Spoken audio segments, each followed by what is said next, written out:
being such great DJs tonight. Um, Ladies and gentlemen, it is really with great honor that I introduce to you two of the most wonderful and generous folks in our community who give of their time and space.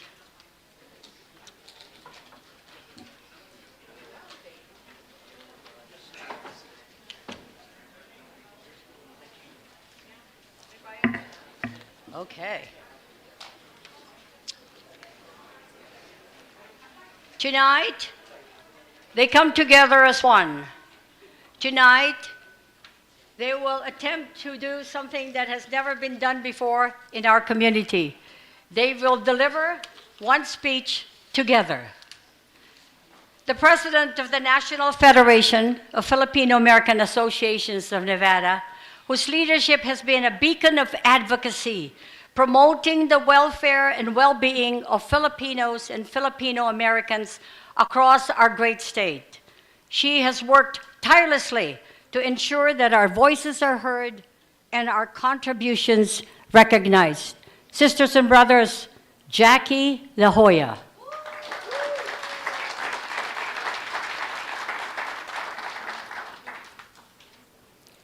Joining her is the president of Fil-Am in Power.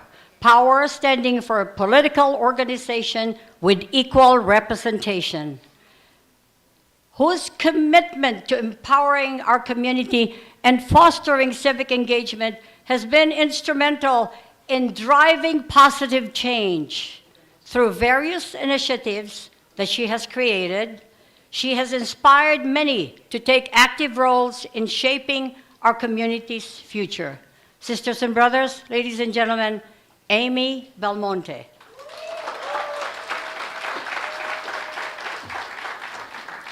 Together, these leaders are truly leaders who exemplify the spirit of collaboration and dedication. Please join me in saying, Salamat sa inyong dalawa. Thank you. Give. Mabuhay. Jackie, Amy.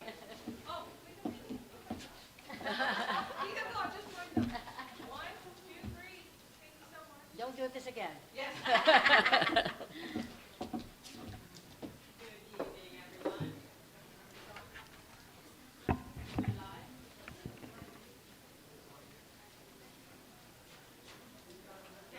Turn it on. There you go. Now I'm live. Good evening. Where am I? Okay. Good evening, everyone. On behalf of the National Federation of Filipino American Association of the Nevada chapter, also known as NAFA Nevada, I am honored to welcome you to tonight's Candidates 2024 Forum. Our civic engagement program includes voter registration and voter education so that our community is well informed, thus making our voices be heard loud and respected. Tonight we gather to engage in meaningful dialogue about the issues that matter most to our community. Thank you, Jackie.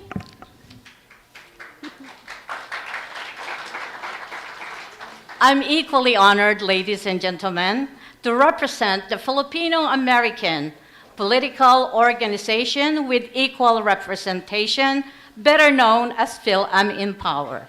It is a grassroots, nonpartisan organization that empowers the Filipino American community in civic engagement in leadership. Tonight's forum, ladies and gentlemen, is indeed a testament that we are of equal representation. Magandang gabi po sa inyong lahat. A pleasant good evening to each and every one of you. As we approach the upcoming election, it is crucial that we address the key issues impacting our community. Immigration remains a significant concern for many Filipino Americans. Healthcare is another issue and a very fundamental right. I have a company that is 25 years old in the healthcare industry, And I had serviced one of the most vulnerable citizens of our community, which is the aging. And you know, we need, from our politicians, we truly need an affordable and accessible health care. The pandemic indeed shown us that we really need a health care that is going to be equitable for everyone and affordable for all our community.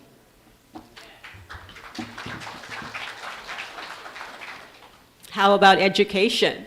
Education is another cornerstone of our community's future. We hope to have more choices and opportunities for our youth to pursue their choices of higher education or vocational school so that they may become productive citizens within our community. Our children deserve the best opportunities to succeed and thrive in an increasingly competitive world. That's right. What about small businesses? Who amongst us owns small businesses? It is a backbone of our community. And you know, not only the Filipino Americans entrepreneurs, but we had faced some challenges in the past. We need resources, we need guidance, we need support so that our businesses can get back to its growing capacity once again. We need all the help that we can get, so we need to support policies that will back up small businesses. Yay. Tonight, we have the privilege of hearing from candidates who are running for office and are eager to address these critical issues. We encourage you to listen, ask questions, partake, and engage in this important conversation. That's right. And thank you very much, ladies and gentlemen. Maraming salamat po for joining us tonight and for your commitment that indeed not only the Filipino American community, but our all Asian American, Native Hawaiian, Pacific Islander community will continue to thrive and grow. So let us continue to coalesce together, collaborate, and coordinate our efforts so that we can continue to move forward and upward. So I encourage everyone to go and vote. Your choice is your voice. So go vote correctly, go vote intelligently, and maraming salamat po for joining us this evening. God blessings to all of you. Have a great evening, everyone. Thank you. Oh, okay. What did you think of that? Oh, come on, you can do better. They worked so hard on this. Wow. Amy, Jackie, I think you had a slam dunk. Okay. You know, we have a special guest today, and he has flown all the way from Honolulu to be with us. It is with great honor that I call to the podium the senior senator from the state of Hawaii, Brian Emmanuel Schatz. Come on up, please.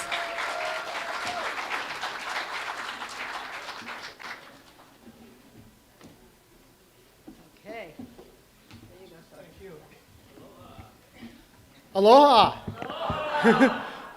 Magandang gabi po sa inyong lahat. Is it okay? It's okay. All right, well, good try. I'll take it. It is such a pleasure to be here, and it's not just a pleasure to be here to see all these great Filipino community members and leaders and elected officials and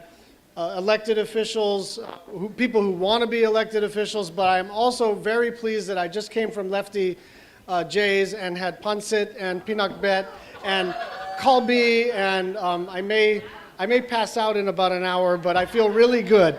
Again, my name is Brian Schatz. I'm the United States Senator from the state of Hawaii, and I wanted to be here to talk to you about my friend Jackie Rosen. Jackie Rosen is one of the fiercest advocates for the Filipino community in the United States Senate.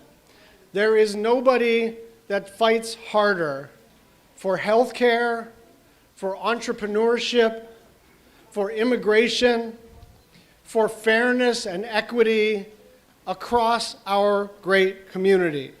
With Senator Rosen's help, we have worked to protect Medicare and Social Security, make college more affordable, expand health care, and lower the cost of prescription drugs. We just found out a couple of weeks ago, 15 drugs are now much, much cheaper under Medicare. And we have an annual cap of $2,000 for lots of individuals. And I know my mother and father-in-law are going to be positively impacted. Their average annual medical expense just on the prescription drug side was about $4,000 or $5,000, and now it will be capped at $2,000. And that would not have happened without Senator Jackie Rosen. And I did fly a long way, and I love Las Vegas, and I love talking to the Filipino community, but I flew here for this very reason. I wanted to tell you that Jackie Rosen is for you. That Jackie Rosen every day wakes up and goes to the United States Senate and fights as hard as she can for you. And one final point. Every United States Senate election in Nevada ends up being close. Every race ends up being close. And the difference in this particular race is going to be turnout in the Filipino community. And so I am here to be very straightforward, maybe even more straightforward than I would be if I were the candidate. Please go out there and fight as hard as you can for someone who fights for you. Please help Jackie Rosen return to the Senate so she can fight for our shared values and our shared priorities. Maraming salamat po.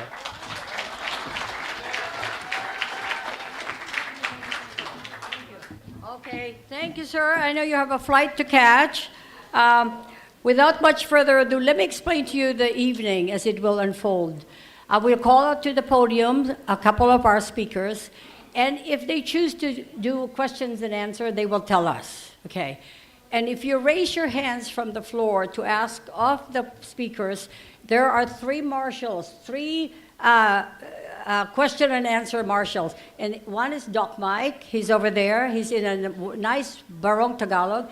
The other one is Sally De Hoya, and oh no, Sally is now De Hoya. Sally Balecha, they're sisters. And the other one is Art De Hoya, okay? So they will acknowledge you.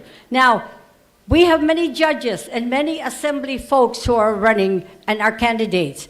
Please, when we will call your names so you can introduce yourselves and have your 2 minutes, to do your speech. You have to. I'll call you. Raise your hand so they can find you, and then they will give you the mic. Is that okay? Okay. All right. Now, before we go there, we'd like to introduce to you Filipino Americans in the community and Asian Pacific Americans who have. Well, I just dropped all the notes. Okay. Who have, this is really cute. Thank you. All right. Who have really broken glass ceilings to really make us part of this great political system that we call America. I am so proud that we have with us a trailblazing politician who has made significant strides in public service. As an assemblyman, he represents his community with dedication and strong commitment to addressing key issues. His journey to office was marked by perseverance and resilience, overcoming numerous challenges to become a voice for his constituents. His work focuses on improving education, healthcare, and economic opportunities, ensuring that the needs of this diverse community are met. Ladies and gentlemen, Assemblyman Huey Nguyen.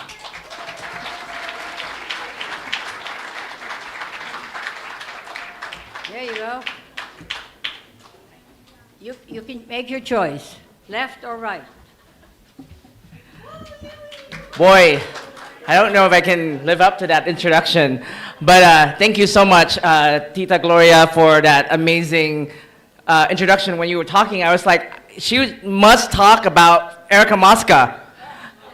But then, wait, it was like assemblyman. I'm like, oh, wait, never mind. Somebody else. I didn't see any of my colleagues in the room. So, but actually, I want to make sure that I am very clear about this, because as a community, we have a lot to learn, and we have a lot to come together and learn about the process. And I'm actually here in a different capacity. I am not here as one of your state elected officials, but I'm here as a representative of an organization that is my day job, because as most of you know, state legislator in Nevada get paid little to nothing. We do it out of love. We are here because we have amazing day job. And my day job right now is part of this amazing community, and it afforded me the opportunity to be up here. And I'm actually here right now as a sponsor of this event and not as a candidate. So I just want to make full disclosure so that we can remain neutral in this remarks. So the Asian Community Development Council was created in 2015 to improve the general well-being and education of the Asian Pacific Islander and other ethnic communities in Nevada. The ACC promote, foster, champion, and advocate for Asian American and Pacific Islander in the greater Nevada community. And I want to bring you a story of this amazing young lady who happens to be the founder of our organization. About 30 years ago, she is a small business owner in San Francisco, California, and she got a phone call in the middle of the night, and it was her sister-in-law and her brother-in-law who happens to live in Las Vegas. And this is circa 1994, and she had a family here, and they were running a small business, they were running a restaurant, and their kids were born in the United States, a boy and a girl, and of course, their first language is Mandarin Chinese, and they spoke that at home, and when they go to school, they learn English. And the younger child, 8 years old, had a developmental disability. However, it was not diagnosed because of a language barrier. So therefore, he was bullied in school by both his teacher and by both his classmates. And he was suspended. He had a lot of struggle as 8 years old. And this was stressing out the parents. And at the end of the day, the kids got suspended, and the parents did not know where to turn. And therefore, the stress took on the family business, and there was just so much hardship for the family. So Vida ended up coming to Nevada to help out the situation. Well, this is where the story turns sad. Because of all the stresses of the business and of the school situation, her brother-in-law died of a heart attack at 46 years of age, and leave behind a wife of small business and 2 young child. So Vida had to move to Las Vegas and relocate with her own 2 kids to go help the family members. And that truly really changed her trajectory, because she was wondering why in this day and age we have nowhere to turn to. Family had nowhere to navigate, and there was no elected official that they can go to. There's no one that looks like them that represent their interests, and there's no one that get their struggle, and all because of a language barrier. So fast forward 30 years later, after she lived here and had a successful career in the community, she, instead of retiring, decided to start an organization called Asian Community Development Council. And the purpose of the organization is to truly bring our community, the fastest growing community in the United States, into light. And guess what? Now the Asian American, Native Hawaiian, Pacific Islander community is the fastest growing community in the United States right here in Nevada. And guess what? Who is the biggest NHPI community? Filipinos.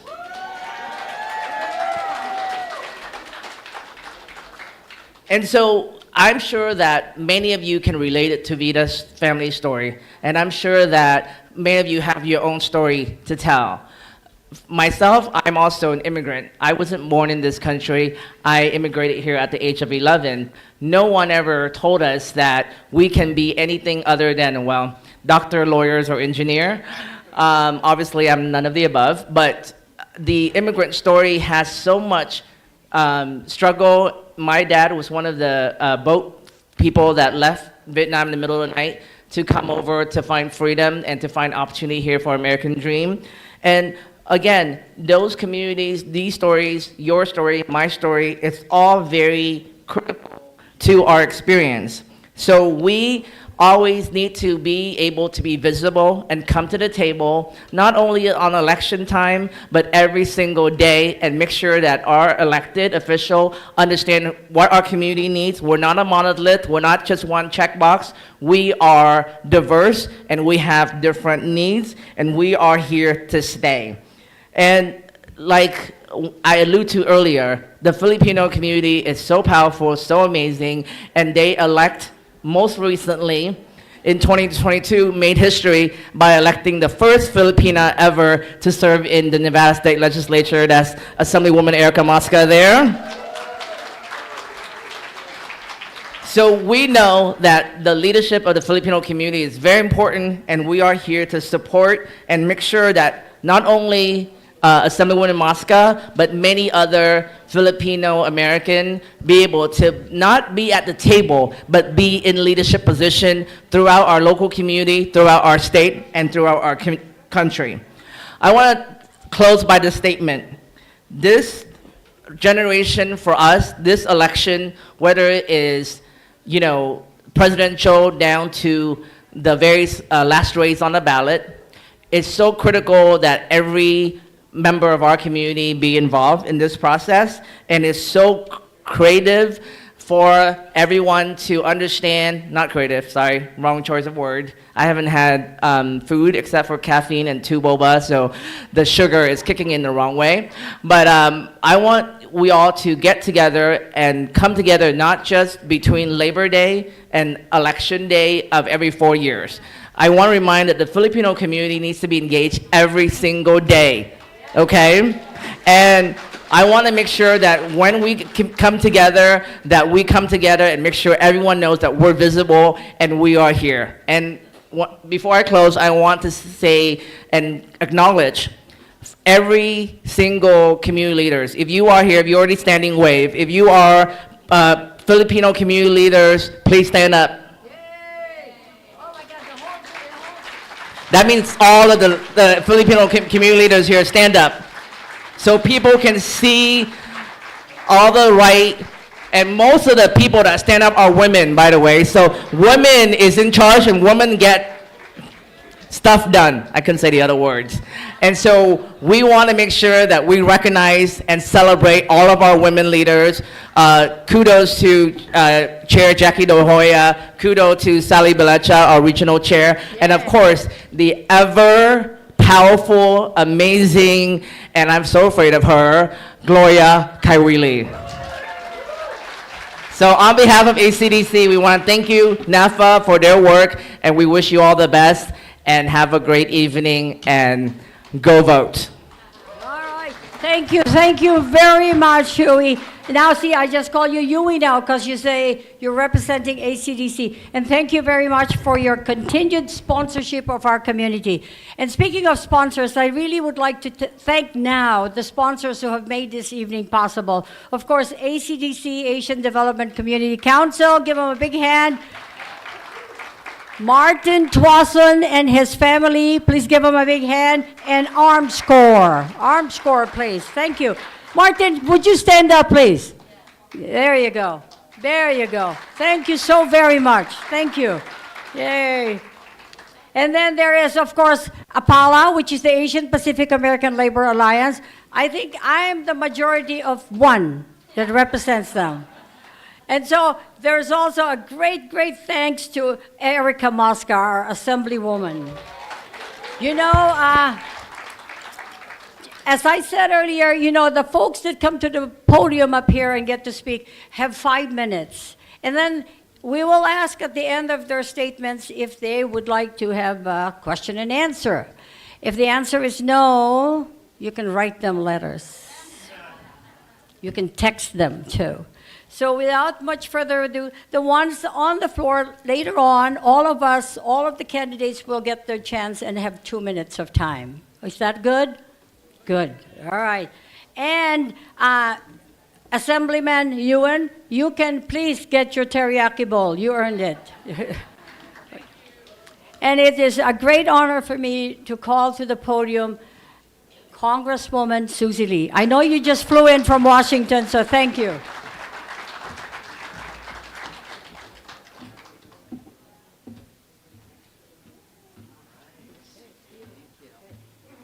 All right, good evening, everyone. Let's give it up for Gloria. You know, what a great turnout tonight. So, and I want to thank everyone who's taking the time out of their Friday evening to come out here and meet the candidates. And I want to thank all the candidates for having the courage to put your name on the ballot, to be out there and make sure we have true representation in our country. My name's Susie Lee. I represent the 3rd Congressional District, which is everything west of the I-15 in general, down to Laughlin and Searchlight, pretty much all of Summerlin, Silverado Ranch, Mountain's Edge, all of Chinatown, the new old Chinatown and the old Chinatown, and it's really an honor for me to represent one of the largest AANHPI communities in the entire country. We have 20% of our population here in Southern Nevada is Filipino. And I have to say that what's so important is making sure that we have representation up and down the ballot. And we're all so proud of Erica Mosca. She's like our hero for being the first Filipina in the state legislature. But with a person who's had a background in education in this community, my heart is with Erica because of the work that she's been doing on the ground, making sure that we're helping our most at-risk students not just graduate from high school, but make sure they have a path to their future. And for those of you who don't know me, I've been in Las Vegas for 30 years. My career has always been in public service. I started the city's first comprehensive homeless drop-in center. Then I was the founding director of the After School All-Stars, providing free after-school programs to 7,000 middle school students for the past 26 years. And then I ran Communities and Schools, which is a dropout prevention program. And what really has driven my service and continues to drive my service is something that's rooted in my background. I grew up in Canton, Ohio. I'm a child of 8 children. I'm one of 8 children. Despite what's been said about me, I have worked, and I started working when I was 8 years old, worked my way and put myself through college, and really has dedicated my life to helping people have the type of opportunities that this country provided to me. And when you're on the ground doing nonprofit work and working with families, one of the things that struck me the most is, as much as I loved the work, and I do love the work, of helping kids get a step up to a better future, I found that the things that was holding our families back were things like having a livable minimum wage, or affordable health care, or affordable housing, or affordable child care. And those issues happen in Washington.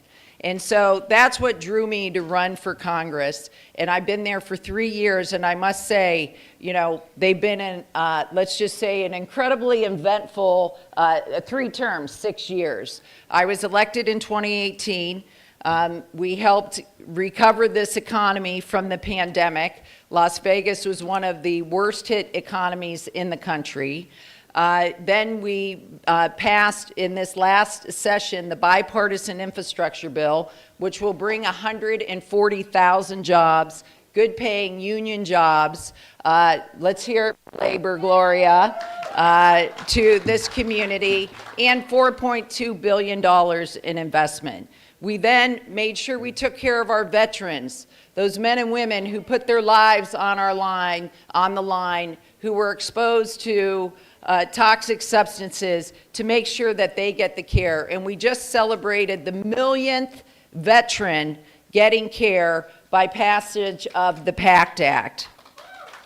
And of course, the Inflation Reduction Act, which is the largest investment in climate change in history, bringing down the cost of prescription drugs, $35 a month cap on insulin, $2,000 a year cap for seniors, and then most importantly, making sure that we are negotiating prescription drug prices of the 10 of the most commonly used drugs that people have used and have been struggling for years and years. And I'll tell you, healthcare is important to me. My father lost his job when he was 56 years old. He worked in a steel mill. And 1 month before my mother turned 65, she suffered a major heart attack. The bill that they got from the hospital was the cost of my parents' home. And the hospital basically sent us a letter and said, instead, for payment, we'll take your home. How many families in here have had some type of scare like that? There are so many families in this who are sitting here in our community. And when you get sick, you should not have to worry that your family's going to go bankrupt, that you're going to lose your job. And that's why the Affordable Care Act was so essential, giving millions of Americans health care coverage. And I am running against an opponent who wants to repeal that. And that is what is on the line here. I know many of you have heard about this plan called Project 2025. And this is a project that basically says we want to cut your Social Security, we want to cut your Medicare, and we want to cut your Affordable Care Act. And so I'm telling you, that is the stark difference that's on the line in this election between me and my opponent who is running against me. But more importantly, I want you to remember that when I went to Congress, I went on three reasons that I went for Congress. You already heard my first one. The second one was I, like most of Americans, was fed up with the dysfunction in Washington, the hyper-partisanship. When people come to the negotiating table and say, this is my red line. Well, guess what? When you do that, that means you never get to where the common ground is. And that's why I made it a point, and I'm the vice chair of the Problem Solvers Caucus. It's half Democrats, half Republicans, and I have been ranked as the most bipartisan member of Congress because I do the walking. I walk the walk. And the third reason I ran was because I was tired of Nevadans. Like all of you, I don't like paying taxes. And I certainly don't want to send my tax money to Washington so it can go fund programs in Arizona, in Utah, in California. I want that money coming back to Nevada. And that is why I am so proud of the work that we have done to bring $3.8 billion of investment, to bring grants and investments into our community. But more importantly, when you call my office, if you need help, we have handled over 7,000 cases of people who call if you need help with Social Security, with Veterans Affairs, with the IRS, and we've been able to return $3.1 million to people who've called my office. So to me, this is a job. I have 750,000 bosses. I work for you. I want to continue to work for you. It is the honor of my lifetime. This is a community that I love, that is a community that embraces what it means to be entrepreneurs. And the Filipino community is the leader when it comes to whether we're talking about healthcare, home healthcare, our teachers, our small businesses, our medical professionals, our financial professionals. And we need to have representation in Washington that's going to stand up for all of us. I hope I get your support. I thank you for all you do, and have a wonderful evening. Thank you so very much. Thank you.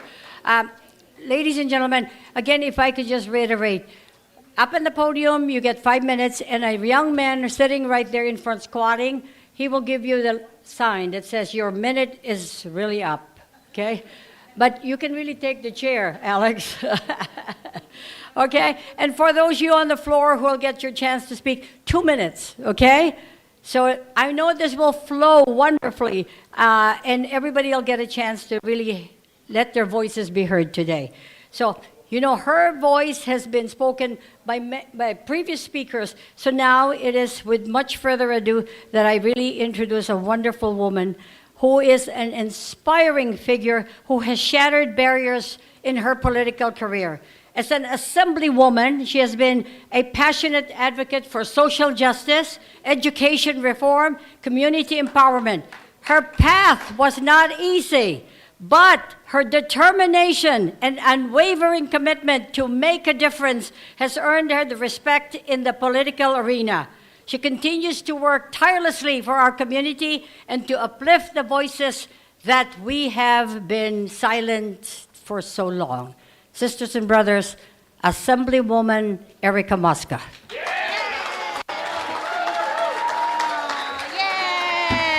Salamat po!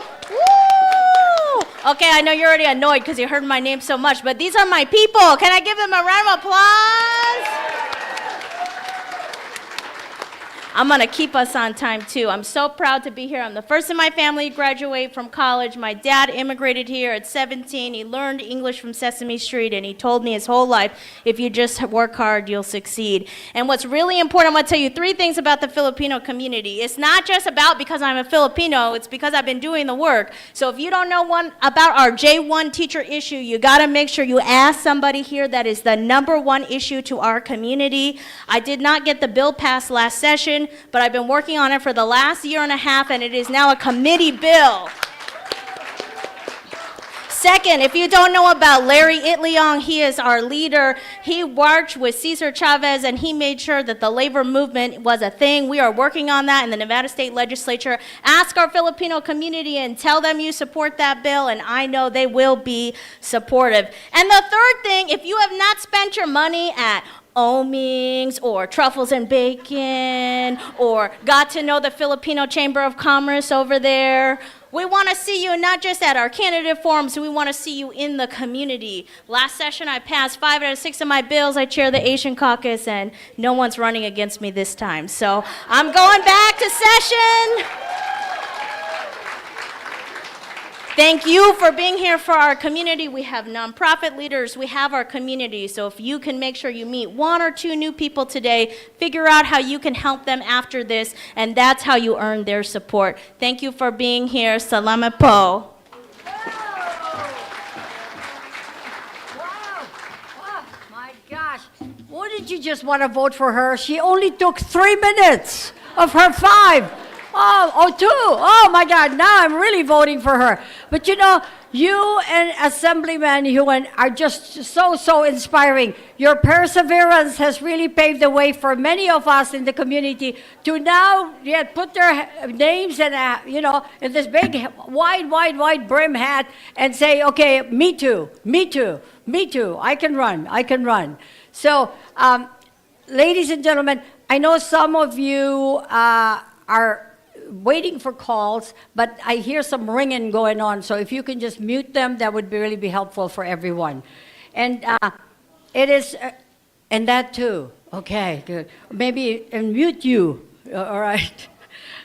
So, ladies and gentlemen, we now would like to call a couple of folks in our community who are now making the effort and trying very, very hard to make their dreams come true and run for office. It is not easy, as most of you know. So I want to call on this young man whose perseverance is really beyond reproach. You know, when we asked him, how is he running? He said, well, I knocked on several thousand doors. But are those doors in your community? Well, not really, but they must have friends whose doors are in our community. I said, okay, whatever works for you. Sisters and brothers, Aaron Bautista, come on up. Aaron, say what you're running for, and you got 2 minutes, okay? And what help you need.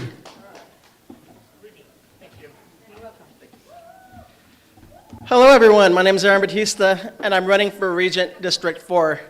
So Regent District 4 is East Las Vegas. I've lived there my entire life. I went to school there. I had my first jobs there, and now I'm a teacher in the area. So I'm really there to represent the people, which is mostly immigrants. My dad moved to this country when he was 12 years old, and speaking of Larry Itulong, he was part of the Delano grapefield strikes. He was picking grapes in the fields, and my family did that for many, many years afterwards. So I do know the struggle of immigrants. And so I'm a special education teacher. So fighting for immigrants is something that I do. A lot of my students are immigrants. And I want to make sure they have the paths to success. I want to make college more affordable and more accessible for them. When I first graduated high school, I didn't have plans to go to college, but there was a program at the time where you got your first class for free, with no questions asked. I went for maybe that one class, actually. But then because of that free class, I ended up going back, and now I have a bachelor's degree, a master's degree. And that was the same for many other students in East Las Vegas, which is immigrants. And that's a program that was really helpful for us, and something that I would like to bring back to colleges, because right now a lot of my students don't have plans to go to college because of the affordability, language access, or whatever. And I want to make sure all of those roadblocks are gone so they can go to college if they want to, or we could direct them to a trade if they'd like to. Because at the end of the day, the students, they are the future of our state, and I want to fight for them. And as a teacher, another thing that I do want to do is make more teachers, because we have a big shortage. I know my work has more than doubled in the past few years.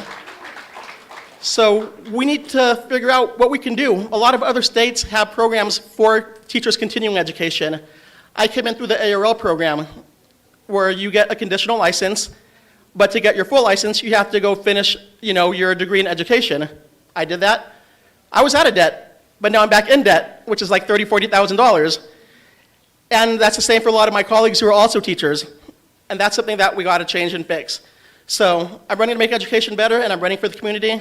So thank you, and salamat.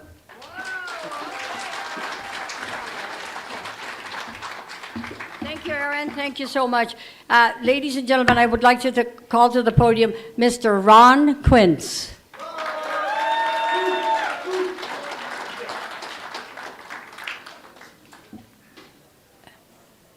If you look at Alex, Ron Quince, is that mic working? No, it's not working. You have to come here. Okay. Right now it is? Okay. All right. I think Eric is going to give me 3 of her minutes instead of 2 minutes. Well, everybody, hi. My name is Ron Quince, your first Filipino-American congressman in District 1. Welcome, everybody. Thank you for coming. For the other candidates who don't speak Tagalog, I think I'm going to take this opportunity to speak in Tagalog, since I've been speaking a lot of Spanish in a Spanish radio station. So I think you guys need to hear what's really my native tongue is. So, magandang gabi po sa inyong lahat. Ako po si Ron Quince, o ang sabi nila is Ron Quince, or Quince, or kahit ano po man, pare-parong spelling. I do agree sa mga tatlong issue ng mga Pilipinong-Amerikano dito. One is, of course, ang immigration. Marami tayong mga kamag-anak na naghihintay, at least like 15 to 20 years, hindi pa nakarating dito. And ang kagandahan ng Amerika, ang mga kababayan natin, pag pumunta sila dito, ay tumutulong tayo sa Amerika instead na tayong tinutulungan. Third, ang healthcare. I agree na kailangan natin improve ang healthcare, especially ang mental health ng mga bata. I think mga estudyante, mga kandidato ng regents dito at saka ng trustee, naintindihan nila na kailangan natin tulungan ng mga bata, especially sa mga problemang nangyayari ngayon. Last but not the least, of course, ang small businesses. Kailangan natin tulungan sila na tanggalin ang mga red tape, because at the end of the day, this small business is the backbone of this country. For those of you who don't know who I am, hey, Dr. Phil, I wasn't born rich or anything like that. I came in this country when I was young, grew up in Los Angeles, picked up Spanish a little bit. Now I speak Spanish fluently. I went to college not with my parents' money, but I was working at Jack in the Box Corporation, who put me through college. Fast forward, right now, some people might think, hi Kate, that I was born in a golden spoon, but I did not. I came here and lived the American dream that the opportunity that this country have given me. I'm here to tell everybody that American dream is still existed, not only for the immigrants, but also the people that are actually here. Because at the end of the day, we are the people. We are not the party. And that's why I am running as a nonpartisan in Congressional District 1 to represent the 730,000 population in my district, but also the 20% Asian American, Filipino American, Island Pacific, and Hawaiian, and also the 6 million Filipino American that live here in the United States. Thank you so much. Maraming salamat po. Come out and vote. Thank you. Good job. Good job. Now, I know we want to fast forward some of this. So he's got some place to go, and I have to call Carl Catarata to the podium. There you go, Carl. Come on. You know, I think these three are our Filipino Americans running for office. If there's anyone else there who's Filipino American, Asian Pacific American who wants a time at the podium, let us know, okay? We don't want to miss you. All right, Carl. Thank you, Auntie. Thank 2 minutes. Yes, ma'am. Yes, ma'am. Yes, ma'am. Okay. My kababayan, how are you doing today? Good? Oh, I don't see the energy over here. We might be doomed for the election. How are you doing today? Are you doing good? Okay, all right. Sounds good. I just wanted to make sure we're all awake for the next less than 35 days until the ballots drop. My name is Carl Catarata, or Carl with a K, and I'm running for the Clark County School Board because I want to do it the right way. I'm running for the Clark County School Board to bring results for our students, resources for our teachers, and readiness, career and college readiness. I will be your first Filipino American on the Clark County School Board. The Clark County School Board is America's 5th largest school district, and I look forward to working across the aisle and making sure that we work with our federal partners, state partners, and our local partners to get things done in education. My background is, I think I see my Tito over here. Tito, Romy, stand up. That's my actual uncle, one of the founders of from NAFA and many Filipino organizations. My story is in 1996, Tito Romy and Tito Nadia immigrated here to the United States, here in Nevada, to bring our family and make sure that we had a better life. During that time, my Auntie Nadia worked for Oscar Goodman and had the opportunity to make sure that Oscar Goodman was elected mayor of the city of Las Vegas. I never saw myself in politics, but until years later, I had the opportunity to work in politics, working at local, state, and federal government. So as your youngest Filipino on the ballot, I have one question for all of you here today. Are you all ready to make sure that our children have a bright future? Are you ready to make sure that Nevada has a well-represented Filipino American community? And are you ready, together with all of the candidates here in this room, are you ready to win this election? Well, I hope that we're ready to win, and thank you so much for your time. Again, my name is Carl with a K, and I look forward to earning your vote here in Henderson. Thank you so much. Is that 2 minutes? Oh, there we go. Okay, it says your time is up. Carl with the K, thank you. We won't forget. You know, Carl, I'm glad you mentioned the mayor, but today we have with us a friend of our community who is now running to become the next mayor. Her presence in our community has always been welcome, and she is really almost an honorary Filipino. Almost. Councilwoman, come in. Victoria Seaman, come on up.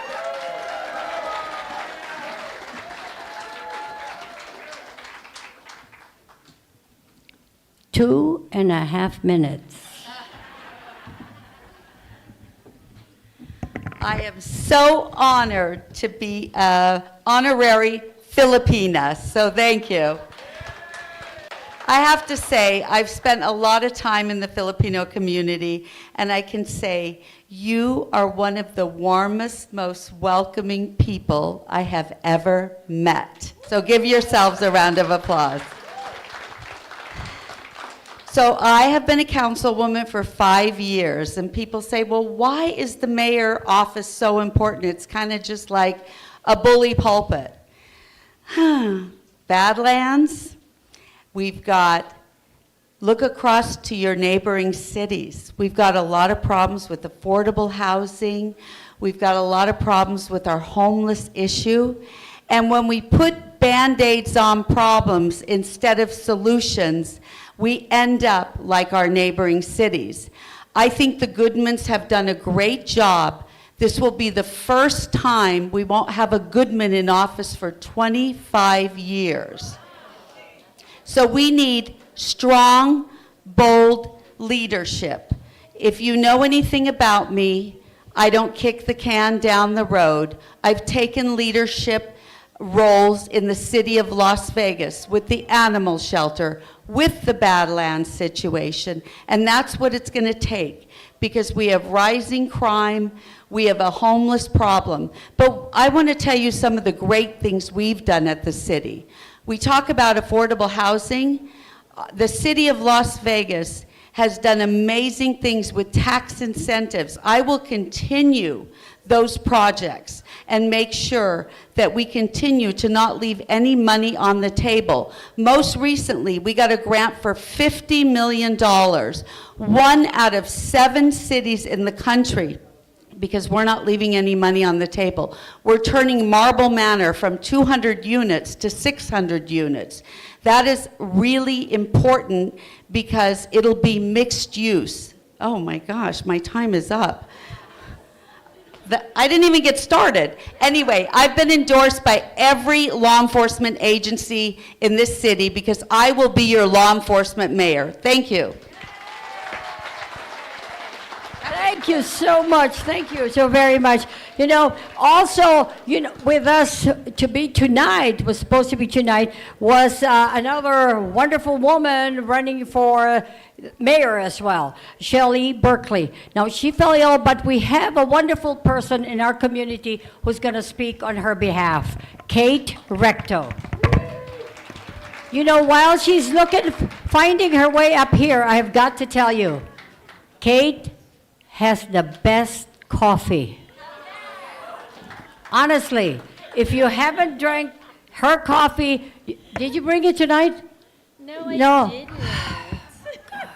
All right, 2. Next time. What did I give 2.5 Victoria? minutes. 2.5 minutes.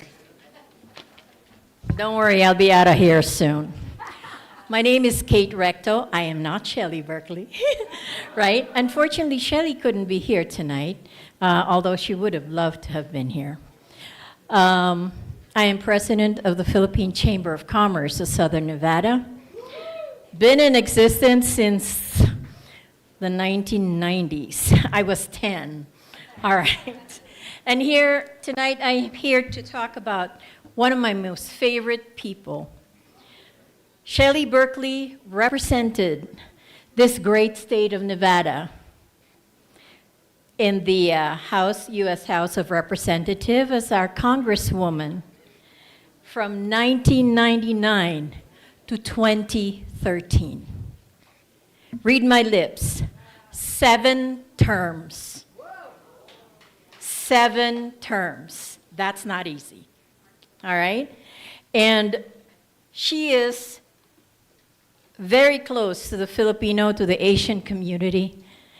And the first thing you're gonna hear from her famous last words is, "How can I help you?" And I'm not joking. I've known Shelley for over 25 years. And each time you came to her with an issue, with something, right? She'll always say, "How can I help you?" Right? She truly cares for her constituents. Now, during her time as mayor, Shelley will address the following issues. Public safety. We all know that exists in our great state. Homelessness. Affordable housing. Transportation. Economic development, knowing how Las Vegas is booming, as in exponentially. We need to be able to tell our constituents to grow with the city. Okay? And also education and healthcare. Now, usually education and healthcare are not part of a mayor's job or job description, right? But what Shelley can do, and this woman can do a lot of things, right? Because it's not part of a mayor's, what do you call this, job description, that's for a better term, she can actually advocate by talking and meeting with the community leaders, and she can totally be an advocate for education, which they want to abolish. Oops, sorry. And healthcare. All right? Now, like I say, I've known her for over 25 years. With her stint in Congress, she is, therefore, the most qualified, the most experienced, the most effective candidate for the mayor for the city of Las Vegas.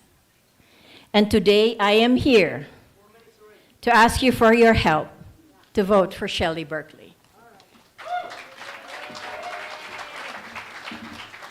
Thank you, Kate. Thanks, Kate. Next time, bring your coffee, please. You know, it's time for our assembly folks and judges. Are you ready for them? Okay, 8 of you are. Are you ready for them? Okay, let me get started. Okay, this is the drill. I will call your name, you raise your hand, and again, Art, Sally, or Mike will approach you with a microphone. And then you have your, how many minutes? 2 minutes. Nothing less, because you are on the floor and Alex can find you. And see that board? He will hit you with it. Oh no, you can't hit the judge. You go to jail right away.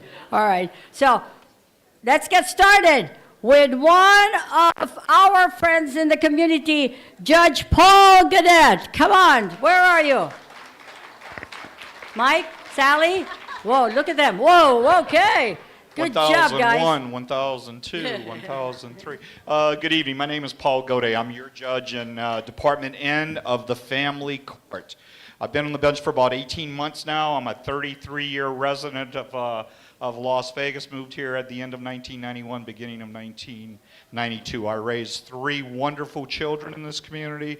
I had the good fortune of operating a law practice here in town for about 30 years before I took the bench. I'm a family court judge. I have a domestic calendar, and I deal with all issues that run concurrently with having a domestic calendar. I ask for your vote in the 2024 election, and if I'm so lucky to win, I may have to turn around and do it again in 2026, okay? I bring a lot of experience to the bench. If any of you have any questions, reach out to me. More importantly, a lot of people don't know what goes on in court. Come over to the court, sit in the courtroom, and see the job that I do. Thank you. Okay, you're welcome, Judge. You are so welcome. Carrie Maxey, are you in the room? Carrie, there she goes. Uh-oh. Okay.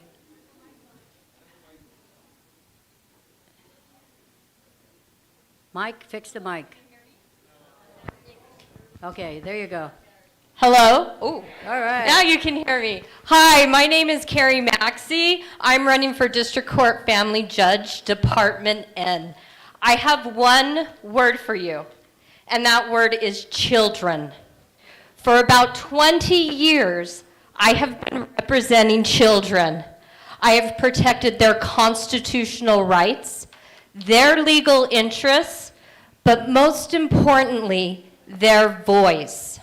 I'm running for judge because it seems like a lot of these family court judges forget that there is a child in their courtroom, a child that is a person, has feelings, and a voice. By representing kids, I have been their champion. And if elected, not only will I protect that child's best interests, I will listen to that child, and I will hear that child, and I will be a champion for that child. Thank you. Next up, I apologize if I mispronounce your name, but I really understand the feeling because my last name, I've been called many names. I've been called Cow. That's when I was really big. And I've been called Kaylee, Quali, it's Kawili. So I apologize if I mispronounce this. Judge Alan Lefebvre. There you go. Did I do good? Very close. Oh, that's what happens to me all the time. Lefebvre. Lefebvre? Really? I was Yes. trying to be French. Yes. Oh my God, I was putting sexy into it. I didn't have to. Oh my gosh. Oh. My name's Alan Lefebvre. It's a difficult name. It is French. You just pretend like you're trying to be French and say Lefebvre. So it's Lefebvre. I want to be your district court judge in Department 14 because when Filipinos land in court, they're not there as criminals. They're there because they're a small business owner and they need the court's help with respect to their problems that they might face. So whether it's going to be a case with a vendor with your small restaurant or something close to that sort, a Filipino community wants a lawyer who's experienced in civil law, and that is the area that I specialized in for more than 35 years. And I promise that I will be hardworking and I will give your case all of my attention. My community service, my service to the community has been volunteer. For 9 years, I was a member of the Nevada Commission on Judicial Discipline. In that period of time, we increased our budget, and we were active at that period of time. We removed 4 judges who weren't doing their job. My community service has been unpaid.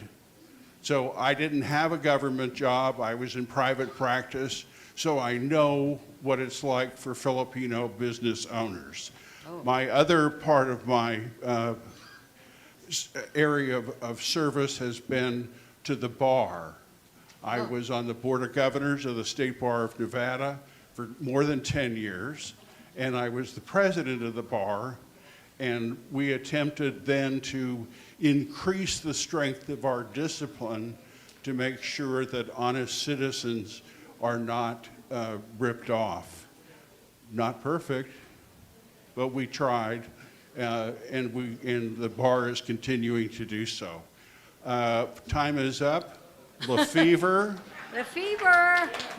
Thank you. All right. I'm very honored to be here. Thank you, Mr. Lefebvre. Next up is Judge Maria Retenria.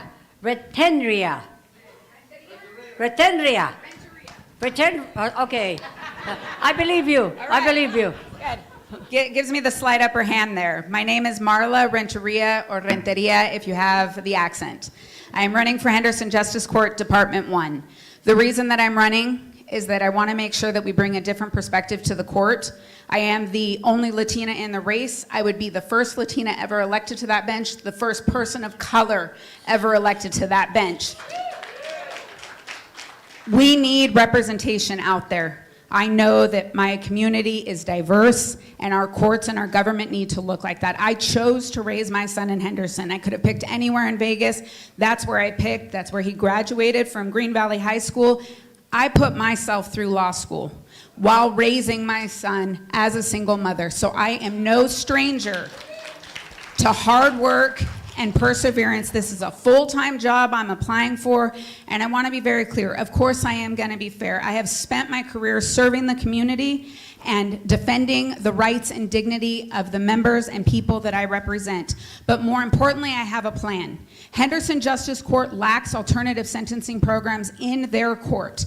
The fact of the matter is community safety requires that we approach problems pragmatically. If we are not addressing the underlying issues of criminal defendants, then we are going to have recidivism and we are going to have a revolving door justice system.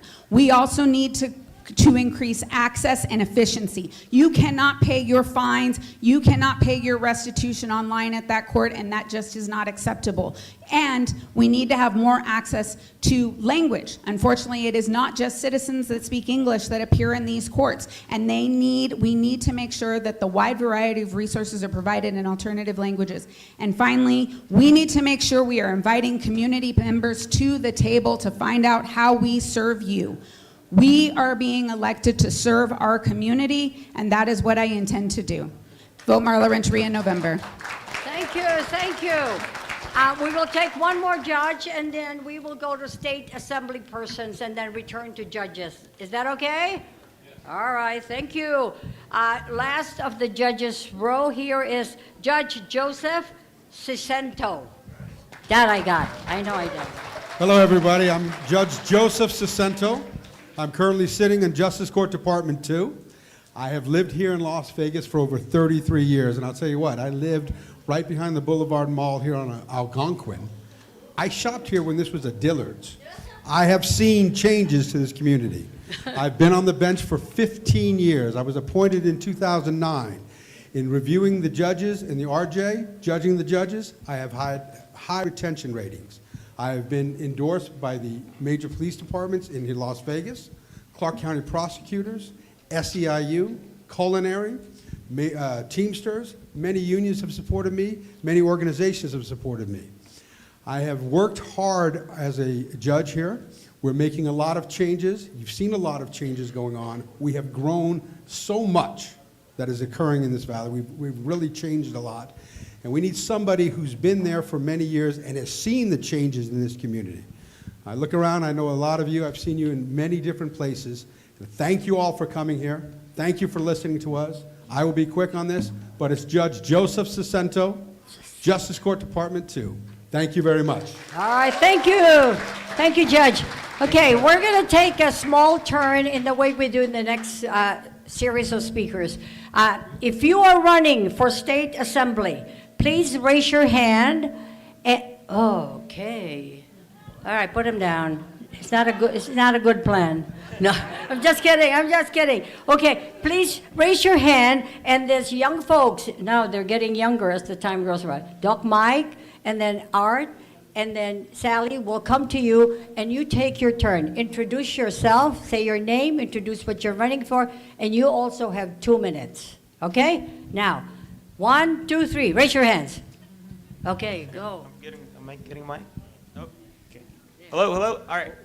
My name's Rafael Arroyo. I'm running for Assembly District 41. That's the south side of town. Starts on Las Vegas Boulevard and Windmill. The east border is Maryland Parkway, and it goes back through the Silverado Ranch area, South Point, all the way back to the M Resort and Volunteer. I was born in Puerto Rico, and I moved to Las Vegas when I was 6 years old. I grew up out here. My mother was a school teacher. She's taught at Rancho High School in Canyon Springs for 24 years total, and my dad worked at the airport as a grounds crew guy.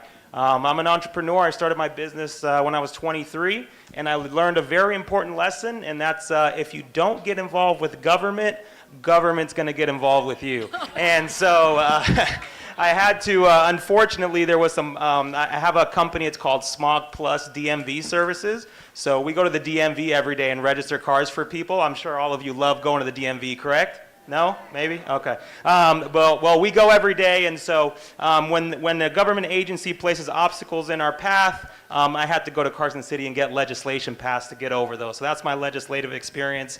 And, I'm endorsed by Governor Lombardo, which I really appreciate. And I'm just looking for common sense policies. I want efficiency in government. I have 4 children. I want to make sure they grew up in the same Las Vegas that I grew up in. I think that we see some policies that aren't working in some of our neighboring states. I hope that we don't continue those same policies here as we see a little bit of decline in Nevada. We see that stuff coming over from LA and Oakland and California. So I hope to earn your guys' vote. Obviously, if you don't live in Assembly District 41, maybe you know somebody that does. Please talk to them about me. I would love to talk to you about my policy positions. And what I say is, please look at the candidate's policies, not the party. That's Rafael Arroyo, Assembly District 41. Thank you. Okay. Art, before you go, I just want to be clear. We're not through with the judges yet, okay? We just took a little judicial break, okay? All right, now.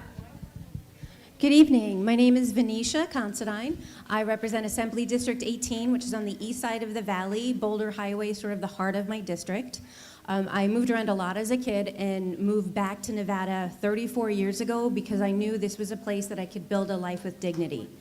I was able to pay my way through my undergrad, pay my own way through grad school. When my daughter was 5 years old, I was a single mom at that time, I was able to get into Boyd Law School because they had a part-time night program.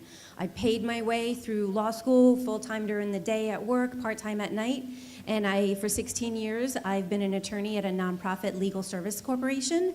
I have fought against predatory lending. I've helped people stay in their homes. And what I've been able to do is build a life that I believe I could only have done in Nevada because all of the opportunities that are here. And that's why I ran for office, is to make sure that those opportunities remain for everyone to be able to access. I'm sorry, an alarm went off and I immediately thought I had to wake up. Represent District 18, which again is on the east side. It's a very diverse district. We have some of the best restaurants in town. We have the Clark County wetlands in my district. If you've never been out there, I highly recommend that you go. It's a wonderful place to be. And if you have any questions, if you live in Assembly District 18, please reach out to me. My name is Venetia. I'm pretty much the only one. If you run into another Venetia, report her to me immediately. And thank you so much for your time, and I'm so grateful to be here in Nevada. Thank you. Okay, now, Sally has someone. Sally, okay. Good evening, everyone. I am Assemblywoman Heidi Kasama for District 2. Thank you. That's the Summerlin area. I am running for my third term. I am running because I am concerned, that's the reason I ran the first time, about small business, our health care, and our education. I know that the Filipino community is the backbone of our health care. There are absolutely, and let's make sure that we continue to promote that. Let's make sure that we work on our visas to bring the people here and stay here so that we're not going back and forth. And I also have to let you know that my parents were immigrants to this country from Norway. And neither one of them graduated from high school. I did not learn English like many immigrant families until I went to public school in Brooklyn, New York City, where they settled at the beginning. And my husband is an immigrant from Asia, hence the Kasama name. So you can remember Heidi for Norwegian, Kasama. And I also have the pleasure of working with Amy Belmonte, who is your fabulous honorary consul for the Philippines. I have the honor of being the honorary consul for Norway. So we serve together on the consul corps, which I find to be a great privilege and enjoy that. And we have to make sure that we stay out of the way and let our small businesses thrive, because as we've heard, that's who employs most of the people in the United States of America. Let's make sure we make it easy for people, we encourage them. And as you know, in the Filipino language, kasama is companion and friend. So I would very much like to be your kasama. So please vote for Heidi Kasama, Assembly District 2. All right. Art, you have someone? Yeah. Hi, good evening, everyone. My name is Sharifa Wahab. I'm running for Assembly District 35. I'm a grandmother, I'm a single mother, and a small business owner. I lived in Las Vegas for almost 30 years. February is going to be 30 years. And I was the first Asian AAPI commissioner at the Clark County members. And I'm working with the Asian for 15 years. I want to make sure, and also I build up my my business from ground as a single mother, been through a lot of numerous hardship. And also, I want to know what is going on. I want to make sure that our kids receive the education what they deserve. Our seniors receive the care what they deserve. And our neighbors receive the safety in our area. Our kids, our grandkids want to make sure they going around the park, and we want to make sure to our kids is safe there. And I humbly asking for your vote. And thank you so much. Again, my name is Sharifa Wahab. I'm running for Assembly District 35. Thank you so much. Welcome. Doc Mike, you have someone? Right here in the front. Good evening, everyone. My name is Hanadi Nadeem, and I'm running for Assembly District 34. From the very beginning of my life, I had a passion to serve the humanity. When I was a high school student, I started an organization with the name of Safeguard Special Children. And I started raising money, raising funds, and working to give them vocational and educational training. I did that work voluntarily for many years. Moving forward, when I came towards the healthcare side, I saw that there's so many things that need to be fixed. Starting from the co-payments, the deductibles, finding a good doctor. There's so many challenges for the doctors and for the patients also. And then I really wanted to do something to fix it, to make some improvement in healthcare. Then I saw the education. I strongly believe that we need good teachers. We need to give them good benefits to have better education in our beautiful state of Nevada. Then during the COVID area and after the COVID area, I noticed that there is an increase in homelessness. So homelessness, that is a big issue right now, and we need to address it. The affordable housing, that needs to be addressed. It needs to be fixed for our next generation, for the younger people, for all of you. Also, I was on the board of Nevada for background check, and I make sure, and the safety of my fellow Nevadans is very important for me. So please, all of you who are sitting here, if you believe in good healthcare, better education, safety, safe Nevada, please tell your family and friend to go and vote for me. My name is Hanadi Nadeem, and I'm running from Assembly District 34. Thank you so much. All right, thank you. Do we have any more Assembly folks? Any more? Right. There's one. Art, there. Hi, my name is Bob Olson. I'm running for Assembly District 17 up in North Las Vegas. I am a retired veteran of 20 years in the United States Air Force. I served around the world. One of my most memorable times was being sent to the Philippines. And as a young man, I grew up in the Far East as well. And I remember one commercial that I saw as a young kid, Mabuhay. And it normally had something to do with San Miguel beer. But I'm running for office because I see some things, common sense things that we need to worry about. I am the only candidate that has stood up and said, I have a plan for affordable housing. I released it a month ago nationwide. I received within the first day 30,000 hits. Now, every one of our people that are in office right now in the Senate and Congress have got the plan. I've personally given it to them. It's a plan that will work. We're not going to throw money away. In 15 years, we will get it back. The federal government will get their money back. I worry about veterans as well. I have a plan for a hospital up in North Las Vegas. And as an assembly person, I'm going to push for the community up there because that is who elects me for their assembly district up there. My name is Bob Olson, Assembly District 17. Thank you. Oh, okay. Doc Mike, they do say it. They do say their district. Yeah. All right. Next, Art. Good evening, everybody. It's an honor to be in this community tonight. My name is Brandon Davis. I'm also a candidate for Assembly District 34. Born and raised in Northern Illinois in a blue-collar factory town, poor and homeless at age 6, but through hard work and determination, building successful businesses in my district. I'm a proud father of 2 young children, ages 7 and 9, And that's 100% the reason why I'm running in this race today. I believe that their future, I believe their education, I believe their safety is just too important.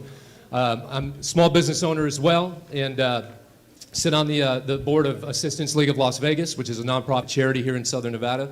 Very proud of that, providing services to children in need. I've been endorsed by the governor, the lieutenant governor, law enforcement agencies, veterans groups, a lot of organizations across the state and other community leaders. I'd love to have your vote. Electbrandondavis.com is the website. I'd love to meet each and every one of you and hear about the issues and learn from more of your community. Thank you so much. Hi everyone, I'm Nancy Recker and I'm running for Nevada Assembly District 12, which is East Henderson and East Las Vegas. Very different geography. It takes me 45 minutes to drive from one end of my district to another. I am second generation American. My father's family came from Romania, which was as you might well know, a communist country. My mother's family escaped from Germany. And so I grew up with a work ethic that said, you can do anything. I believe in the American dream. I'm a huge patriot. And I decided to run for a couple of reasons. First of all, I have 4 children. And when I moved to Nevada to be closer to them, I found out about the education system here. And I thought it was a little bit appalling. I'm going to move up because I'm tiny. And so I started to look into how I could help my children have better options for their children. I have 2 grandchildren here and 2 in California. The other reason I decided to run is because I'm watching insanity in my neighbors. They sit and watch the TV and scream at the TV as if yelling at it is going to make a difference. And so I decided that I wasn't going to be that person who was a victim, and I stepped up to run for Assembly District 12. So my big things besides education are the economy, and I have an amazing connection to the Filipino community. For 11 years, I worked for a small company called Oracle. Have any of you heard of it? They have a huge center in Manila. And unfortunately, I never got to go there, but I sponsored a number of young people. They were mostly women, interestingly, to come to the United States. I mentored them. I helped them get set up. Most of them are married with children, and I'm involved in their families. And I have to tell you, the Filipino culture is so happy and so delightful. And I just look at you in the room, and it makes me remember how easy it was to work with my colleagues in the Philippines. So I'm Nancy Recker. I'm running for Assembly District 12. If you know anybody who lives in East Las Vegas or East Henderson, tell them about me. I have cards. Please come by and say hi. Thank you so much.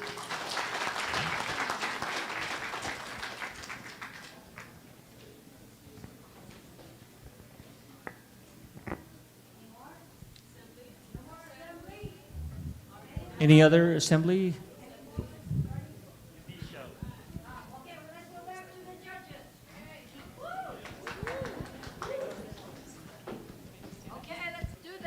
But first, I just want to draw your attention to the sheet that I think most of you got when you were coming into this wonderful event. It really gives you important dates, when to vote, not to vote, when voting is over. Okay? So you really got to remember also that you can register and vote the same, what? Same day. Who knew that? All those running for office. Okay, good. I feel better now. Okay. All right, we're going back to the judges then. All right, the next on our list is Judge Crystal Bradford. There she goes. Hello, everyone. Good evening. My name is Crystal Bradford. I am running for Las Vegas Justice of the Peace, Department 2. I grew up, born, raised in Cerritos, California, which has one of the largest Filipino population in California. In fact, my sister actually worked and started the first Seafood City supermarket in Cerritos. So I have been told I have been adopted as well by the Filipino community. I am currently at the Public Defender's Office. I've been there for 6 years. I'm a Chief Deputy Public Defender, and I've been really fighting in the courtroom. I have been fighting for my clients. I have been filing motions. I have I'm very knowledgeable on the law. I have a case that actually was overturned by the Nevada Supreme Court, and they ruled in my favor. So I want to create a courtroom that is welcoming. I want to be a judge that sees people, hear people. A lot of times in justice court, that is the first introduction to court for a lot of people. And people, including my clients and myself, have felt when we walked into court that we weren't seen and we weren't heard and we weren't given a fair opportunity to present ourselves. And I want to create a courtroom where everyone feels like I heard them, I saw them, and I issued a fair and just ruling. Diversity on the bench is important. It is important to have people from different walks of life that when you walk in a courtroom, you feel comfortable, that they notice you, and that they will listen to you and follow the law. So I just want you to remember that it is crystal clear that you want justice. It is crystal clear you want someone who will follow the law. Whoa. I am the only Crystal on the ballot, okay? So just find Crystal. All right. Next up is Judge Jessica Smith Peterson. Woohoo.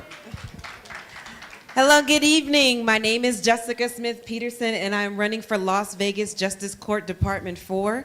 First and foremost, thank you for having me. I am from Carson, California.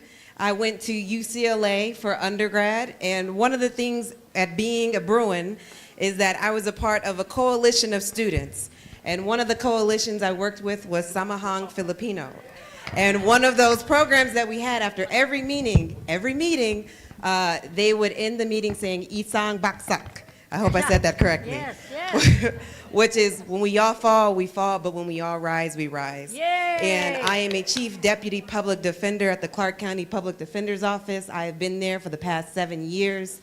I have been advocating on behalf of clients, and while I am in this position as an advocate, I am now vying for this position to be the Justice of the Peace for Department 4, because I do believe that there should be someone on the bench who brings both compassion as well as integrity to those who walk into their courtroom, whether they're a defendant, whether they are a corrections officer, whether they are a witness. I believe that there should be a judge who has thoughtful rulings. I believe that there should be a judge who has an understanding not only of the law, but also of the community of which they are serving, all the way to Henderson, to North Las Vegas, if they commit a crime in Las Vegas, or they're just someone who is supporting someone in the courtroom. I believe that I have those traits of a judge. I believe I am compassionate. I believe I have the integrity. And I also believe that I have the discernment to make good, fair, and just rulings. So I would like to earn your vote because I am here in your space and you have welcomed me. So please remember Jessica Smith Peterson. I am running for Las Vegas Justice Court Department 4. Thank you. All right. Thank you. Thank you.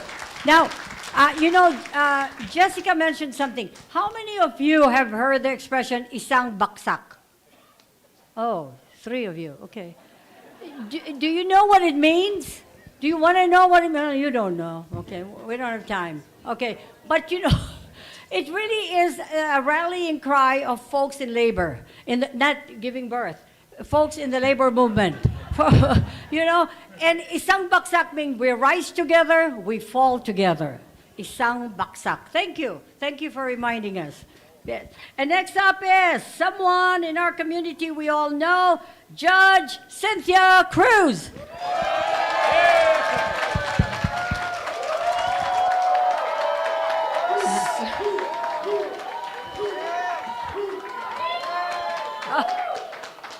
So, for those that don't know me, I am Judge Cynthia Cruz. I'm on your ballot as Judge Cynthia Dustin Cruz. Many of you know the Filipino community is my family. Yes. You've been my family. I've been with you since before I ever ran.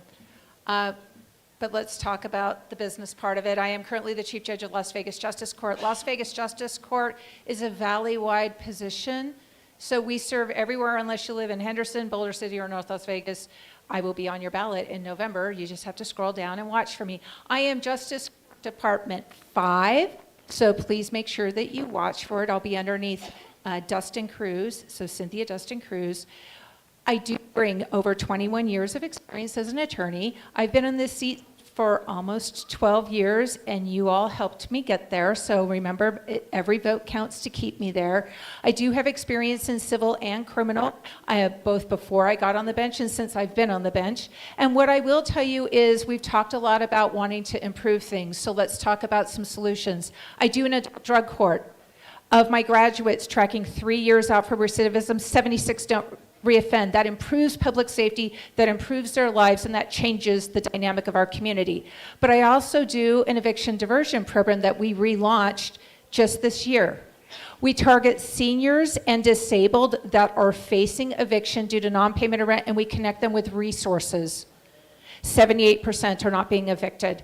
And we've got $1.9 million in the hands of landlords, so that works on both sides of the fence, and these are the solutions that I have been working on to keep everybody moving forward in our community, because that's what it means. I am endorsed, backed, and supported by SCIU. Where's my SCIU peeps? So SCIU, police, labor, firefighters, veterans. This is my community. I've been here for over 55 years. I hope you keep me there. Thank you very much. Salamat. Okay, Judge Chris. Wow. Next, we have Judge Hillary Hipp. Judge Hipp. Here.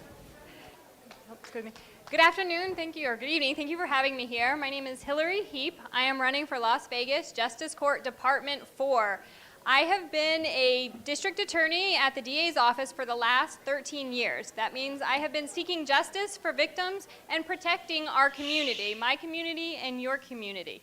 I can't tell you everything about me in 2 minutes, but what I can tell you, some things that are important to me that I know that are important to you, are education, small businesses, and public safety. I put myself through UNLV working down on the Strip in the hospitality industry. I worked hard and I earned a scholarship to go to our law school here. I now give back and I teach at UNLV, and I also teach middle schoolers about the dangers of drugs. Small businesses are also important to me. My husband just opened a small business. I saw everything he went through and how hard it was. So I have the utmost respect for everyone who has tried to open a small business. As a district attorney, I help keep small businesses going. I help, when they've been victimized, I help get justice for those small businesses. And finally, community safety. I have 3 kids I'm raising right now, 3 young children. They go to school in this valley. Public safety and community well-being is my #1 priority. I want Las Vegas to be a safe place where our kids can go outside and our families can prosper in their business. So this November, I'm asking for your support for Las Vegas Justice Court Department 4, and it's Hillary Heap. You can find information about me at my website, www.hillaryheap.com. Thank you. Yeah, okay, thank you. And next one up is Madeline Cole. There she is. Good evening, everyone. I am Madeline Levitt Cole, and it's an honor to be here before you. It's very exciting to see so many of you active in your community and out here wanting to learn about your local officials. Again, I am a Chief Deputy District Attorney at the DA's office. I am endorsed by Steve Wolfson, who is the District Attorney. I am proud to be a 5th-generation Nevadan. I was born and raised in this community, and that is a big reason why I am running for judge, is because this community means something to me. I am currently raising my 2-year-old daughter here, and I want her to have the same opportunities and environment that I had the opportunity to grow up in. My entire life, all I have ever known is complete dedication to your community. I've had unbelievable examples in my grandfather and my mother and serving their community wholeheartedly, and there's nothing more that I would want more than continuing on that legacy.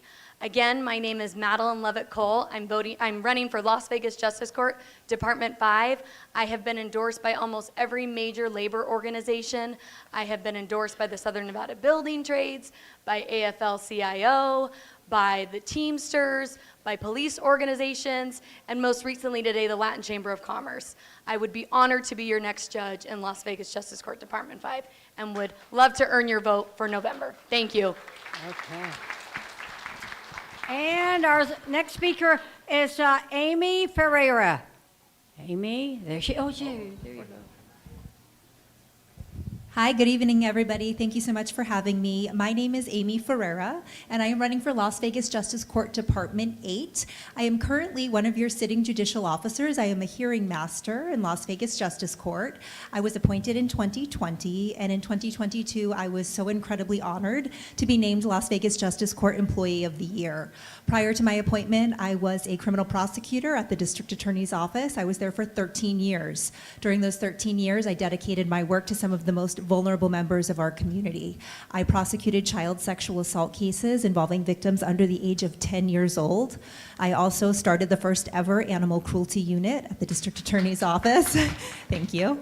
And I finished my career as team chief of the domestic violence unit. A little bit about myself. I am a mom of a 5-year-old who started kindergarten just about 3 weeks ago. I'm a wife, and my husband and I have a little farm filled with rescue animals, animals that needed a place to call home, and they very quickly made our home their home, and we wouldn't have it any other way. I would so love to further serve this community. I moved here straight out of law school to accept a position here, thought I would be here for a year, but like many of you probably fell in love with this community, and so I would like to further serve. Once again, Amy Ferreira, Las Vegas Justice Court Department 8. Thank you, guys. All right. Wow. Okay.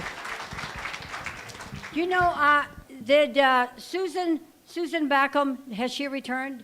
Okay, she's returning. She left, but she said, please, not everybody should leave. She asked me if I could lock the doors so that you won't leave till she returns. She really wants to come back. She had to just leave for something very urgent that happened while she was here. Okay, is there any other judge in the room? Right? Oh, there. Oh, Tina. Hi, good evening, everyone. My name is Tina Talim, and I am your judge in Department 14 of District Court. I learned this evening that my last name, Talim, means sharp. Yes. And that's what you want your judges to be. You want your judges to be sharp. You want your judges to have an incredible work ethic, because being a judge in district court, that's what it requires. My day started at 4:30 this morning, and I had calendar this morning, and then I had several meetings, and I have to prepare for a trial that I'm presiding over next week. So let me tell you a little bit about myself. I am the presiding judge, and I bring both civil experience and criminal experience to the bench. I've been a judge now in a civil department since June. I was appointed by the governor, and I'm running to retain my seat. Already in the last few months of being a civil judge, I've handled hundreds of cases. I have presided over jury trials, evidentiary hearings, motions, and it is a very busy court, and you need judges who have the stamina to continue to keep up with the case flow and make sure that justice is being served in a timely manner. Before I came to the bench, I was a prosecutor with the Clark County District Attorney's Office for almost 2 decades. So I bring not just civil experience, but criminal experience as well. I prosecuted drug dealers who sold controlled substances to young children that caused their death. I charged those individuals with murder. So I have spent almost 2 decades of my life protecting this community. And I have been a public servant for almost 2 decades, and when an opportunity came up to become a judge, I saw that as a way to continue to give back to this community. This is the place where I have had a family. I raised my daughters here. I have 17-year-old twin daughters, and of whom I am very proud, but public safety is and always will be #1 to me. So I am endorsed by the governor, the lieutenant governor, Kevin McMahill, District Attorney Steve Wolfson. I have the endorsement of every major law enforcement agency, not just in Clark County, but in the state of Nevada. And that means a lot to me. I'm also endorsed by our small businesses. I'm endorsed by our firefighters, our veterans, and I'm very happy to say that I've been endorsed by labor as well. I am a member of the Asian American community. With my appointment, I was the first Indian American judge in the history of the state of Nevada, and with your support, I'd love to keep doing what I'm doing. Department 14, thank you. Thank you very much. Thank you. Are there any more judges in the room? Any more folks running for judge for the judicial system? Any more judges running? Any more judges? Any more who would like to run to be a judge? Are any more assembly folks running?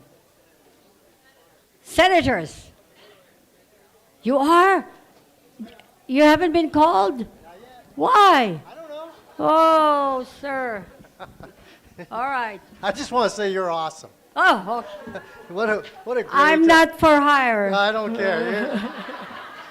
She's a great hostess. I love this. My name's John Steinbeck. I'm running for Senate District 18. I'm currently the fire chief of Clark County. There you are. I've been with the Clark County Fire Department now for 34 years. That's certainly been my passion, is public safety. That's what I'm running on. That's what I know the best. I will continue to do that. I've worked very hard so far to get 12 different laws passed just as a citizen or as an advocate. Those have all been in the area of public safety, so that's my area of expertise. I'm certainly going to work towards education as well, as that's a high priority moving forward. We've certainly heard some great things about what we need to do for our businesses. You'll see that that's a priority as well. And then medical access for more people and more providers is a top priority and something I want to work on. A lot of people don't realize just how many calls a year fire departments run on 911 for emergency medical services. Unfortunately, we're the primary care provider for a lot of our community. We have a lot of compassion for all of those people, and we'll run on them every single time they call and give them our very best. But unfortunately, we're not always the best choice, right? They need to have more comprehensive care. They need to have more resources. I've been a firefighter again for 34 years, but my heroes are nurses and teachers. I just think they're the most amazing people in our community. We need to build them up. Again, my name's John Steinbeck. I don't want to get on this guy's bad side. I've seen him with the cards, right? So I'm gonna beat his clock. If you want to know more about me, I'll be here, and you can go to steinbeckfornevada.com. I have all the major endorsements that have been mentioned here tonight as well. Thank you very much. Whoa, wow, all right. You know, you made me look harder on the list. Is Marilyn Drake here? She was listed. Okay, I just didn't want to miss it. Anyone, just like I missed Mr. Steinberg. Beck. All right, Lori Rokich. There you go. Thank you so much. Hi, everyone. My name is Lori Rogish, and I'm running for State Senate District 11, which is in the... Oh, thank you. Okay. Is this better? Yes. Okay. Again, my name is Lori Rogish, and I'm running for State Senate District 11, which is in the southwest area of the valley. It includes Southern Highlands, Blue Diamond, Mountain's Edge, and the Enterprise area. And so I'm a regulatory compliance lawyer, and I'm also a special needs advocate. And the reason I got involved with the race is because of education. Our daughter learns differently.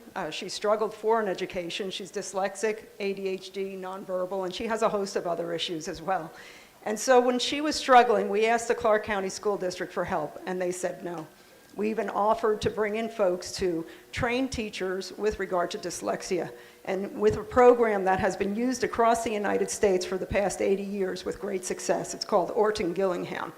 And the school district said, no, absolutely not. So we were forced to challenge them because we had nowhere else to go.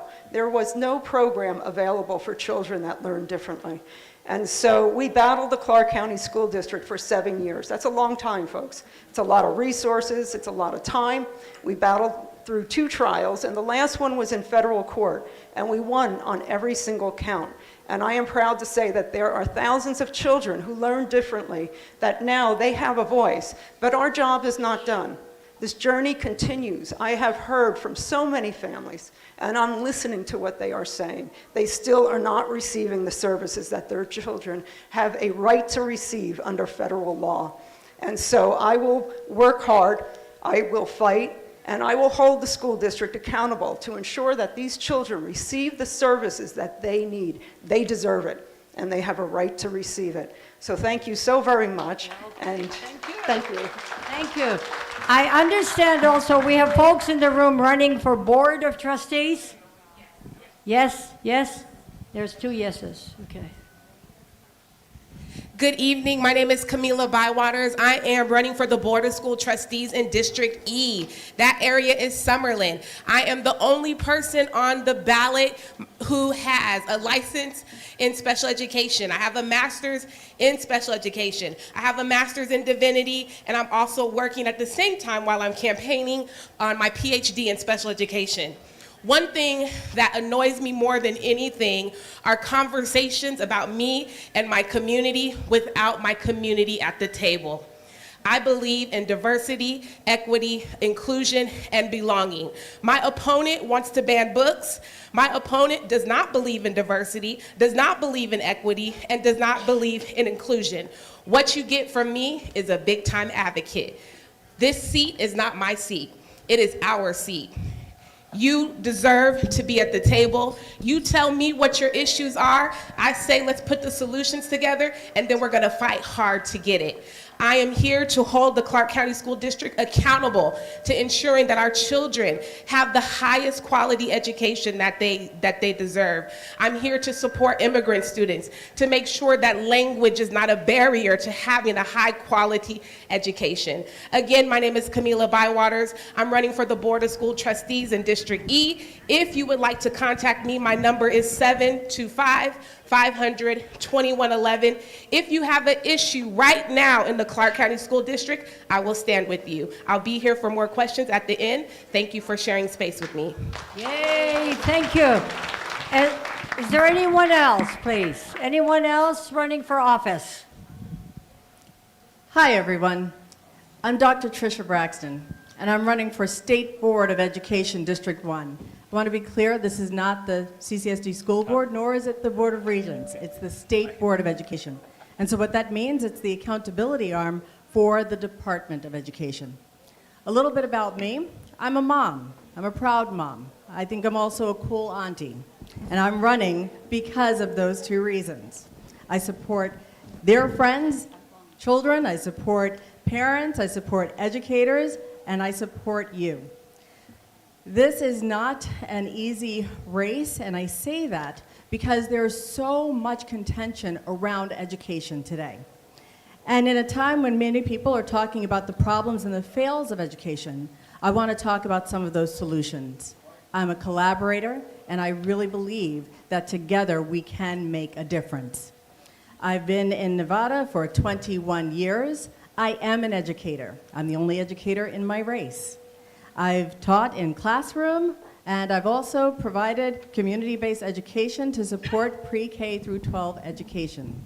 As I mentioned, I've been here for 21 years. Prior to moving to Nevada, I lived in New York, where I was a New York City police officer. Oh, okay. Thank you. Thank you. That informs my perspective on what really matters. When we talk about education, it's not just a textbook, it's not just a curriculum. We're talking about safety. We're talking about students before they sit into that seat and then after they go home. Are we preparing our students for college and careers? Are we preparing our students for tomorrow? So this is a focus, this is a real focus. And I know, like all of you, many of you in this room, safety is a real concern. We have to address safety. Whether it's safety for our teachers, safety for our students, safety for community. That is everything. If we don't focus on that, then we're not focusing on the fundamentals for environments that create safe learning, okay, or learning environments. So my name is Tricia Braxton. I am running for State Board of Education, and I am formally asking for your vote for November. Thank you. Thank you so much. Congresswoman Dina Titus couldn't be with us, but Zach Schenkman from his office is here. And Art, can you give Zach? Thank you for giving me the opportunity to speak. My name is Zach. I work for Congresswoman Titus. She's really sorry she couldn't make it tonight, but to Erica Mosca's point a couple hours ago, we were actually just with Erica at Oming's Kitchen, and I see a lot of familiar faces in the audience. She's grateful to have the support of so many people in the Filipino community. In Congress, she's lowering drug costs, capping the cost of insulin at $35 and capping out-of-pocket costs for seniors, and she's also brought billions of dollars back to Southern Nevada for safe streets, clean water, and improved transportation and infrastructure. Thank you guys for giving me the chance to speak, and the Congresswoman looks forward to earning all of your support this November. Thank you, Zach. Thank you so very much. Thanks, Zach, for your hard work. Yep. Any more folks running for office? Any more candidates? Any more school boards? May I please ask again the name of the last speaker before Zach? Tricia Braxton, thank you. Okay. Any more speakers? Does anyone have a question of any of the speakers that are still in the room? No more. Oh, I'm sorry, yes. I thought he was just waving. Yes, sir. Yeah, my name is Ben Aquino, and you probably read me on the Philippine News of Southern Nevada. I've got tax tips there under Dr. Choa's health lectures. So, but anyway, thank you for the ladies and gentlemen that attended our forum.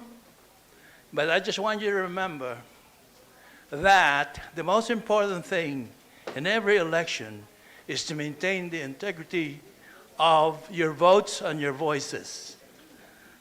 Maintain that all the candidates will follow through with their promises, and give them your vote and voice to them, because they can't read your mind like I can't read my students. Yeah. I used to be an old IRS agent. Thankless job. I'm a certified fraud investigator, but in the field of my work, I find that the most important thing is the protecting our integrity in our election. And I think you should know the SAVE Act, making sure that only citizens of the United States of America could vote. Thank you. Thank you, sir. Thank you. May I please ask Jackie De Hoya and Amy Belmonte to come back up on the stage, please? And may I ask the folks that I'm going to call, please, to come forward. Jean Silliman, are you here? Marianne Pearson? Mia Casino? Of course, Alex Pena. How about giving our wonderful timekeeper a big hand? Okay. Marilyn Ante. Marivic, can you please come up? Leo Fortuno, are you here? James Domingo, you're still here?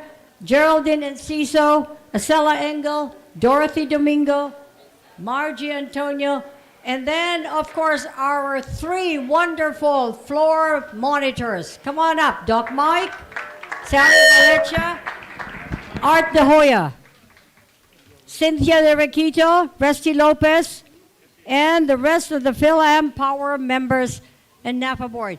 Ladies and gentlemen, they helped put this wonderful event together. So please, I know you are dying to do this, so give them a standing ovation. Did I forget anyone? Leo, of course. Leo. Bernie Benito. Minda Banaria. Where are you? Wait a minute. Olympia Ramones. Bernie, where are you? Art De Hoya, come on up. Wait a second. Belle Calby. All right. Faman. Oh, of course, Faman. Where's Johan? Rohan Saisos. And the new president, of course. Come on up. Come on up here. Katrina Ojeda. Oh, wait. A special thank you to this wonderful woman, Katrina Ojeda, who was created Sing Out for Autism, for bringing us the water. Oh my gosh, the water. How can I forget? My God. Cases and cases of water. Oh, come here. Oh, Peke, come on up. Where's your other half? Jerome, Romy Girani. Why don't you all come on up here? All right, you know what? She's afraid the stage won't hold us. So come on, Johan. Some of you guys, can you please go up front? Some of the guys. Oh, guys, some of the guys up front, please. Come on. And also, please, everyone, give our judges, our assembly folks, our board members a big round of applause. Our congresswoman, our congresspeople, everybody. All right, guys. Oh, no, Peke, don't do that. You might not be able to get up. Okay. All right, wait. All right. We have judges. Don't anybody fall. Wait a second. Cesar Almase, come on up. Cesar Almase. Where? Come on, Johan, up front. All right, wait a minute. You know, I also want to ask you to give a big round of applause for Alex and Leo for doing, really for the sound system. Okay, wait a second. There we go. Leo.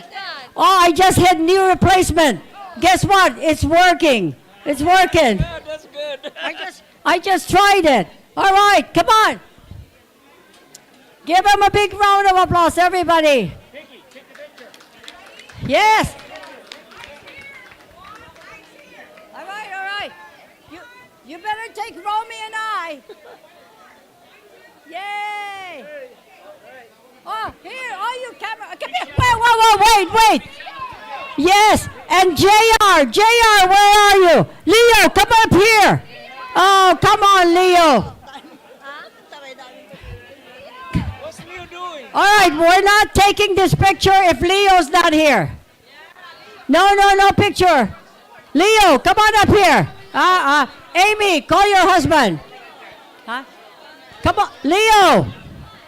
We're not taking this picture. Wait. All right. Yeah. All right, come on. Leo. Bernie, come on back, Bernie. There you go. Leo, here. Ben Kawili, come here. Ed Blecha. Where are you? Come on, everybody. Dorothy, come on back. Dorothy. There you go. Wait. Okay, Victoria, we're ready, Victoria. Bye. Victoria Seaman. Oh, Victoria, the photographer. Victoria. All right, one more from Victoria. All right, let's go.